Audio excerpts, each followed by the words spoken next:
So we've talked about this quite a few times. Is this going to be one of the last times we have to talk about infrastructure because you're going to get it done?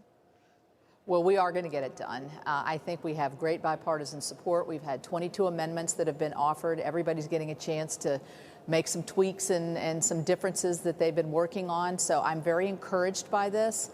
I think we'll have a good vote probably over the weekend.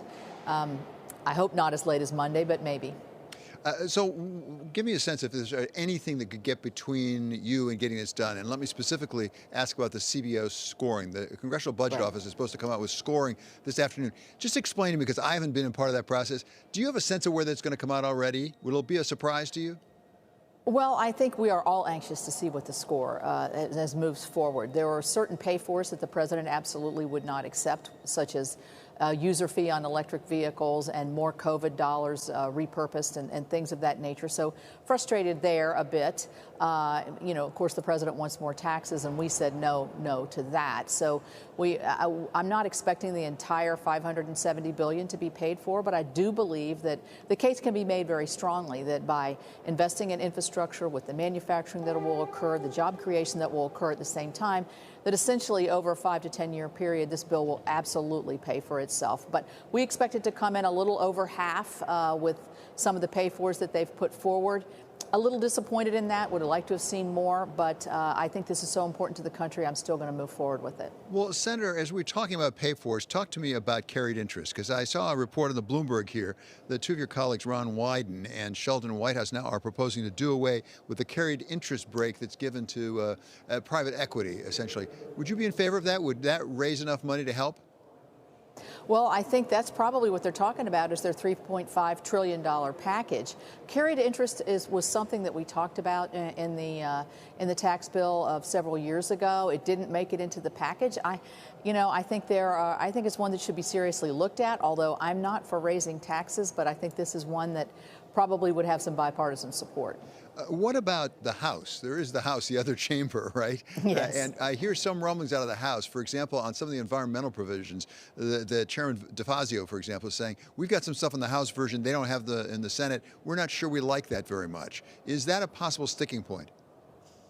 Well, here's what I would say about that. There is a lot. There are provisions in there, as there were in my surface transportation bill, in terms of climate, in terms of resiliency, in terms of electrification of vehicles and other things that are thought to be integral to lowering the emissions.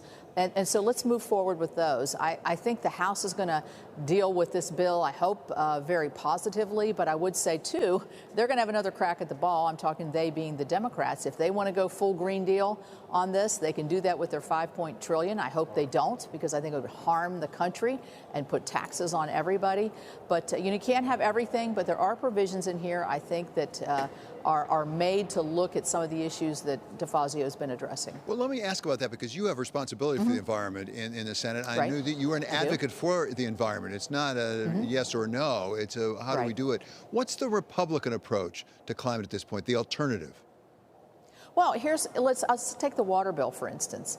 We know that in the drinking water and wastewater that there are issues in terms of environment, in terms of old leaky pipes. So there's a lot of investment here for old pipes, lead pipes, things that could be damaging not just to individuals but to the environment as well.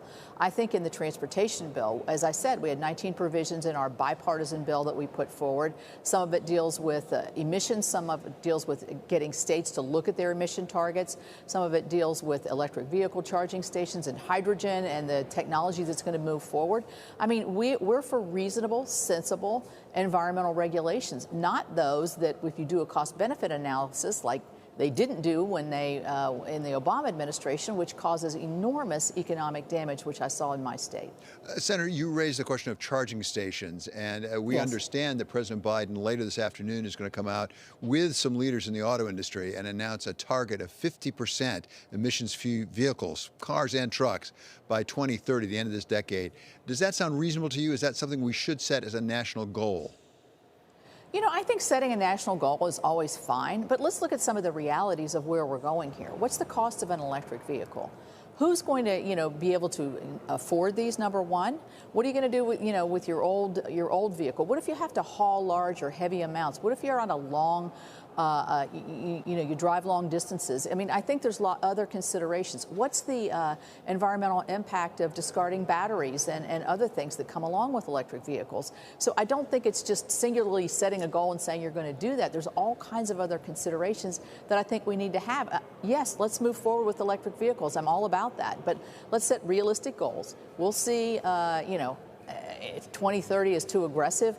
I think he's mostly just making a political statement, quite frankly. But, I'm in favor of the direction we're going. I can support that. And so are the automobile manufacturers in this country. Yeah, exactly. They've said that they want to move in that direction, but it'd be a long way to go. Right. I think a very small percentage of the vehicles sold today are electric.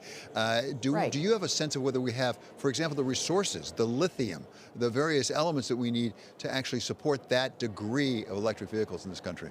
Well, I think that's another good question. Do we have the supply chain? We know that a lot of those minerals that are absolutely critical for electric vehicles are mined in China and in other areas that we're having, I think, great difficulties. I don't want to enhance China's economy on the backs of the American worker. Let's develop this supply chain within this country, whether we can do that, by the next, 2030 or not. But I think these are the considerations that need to be taken into account.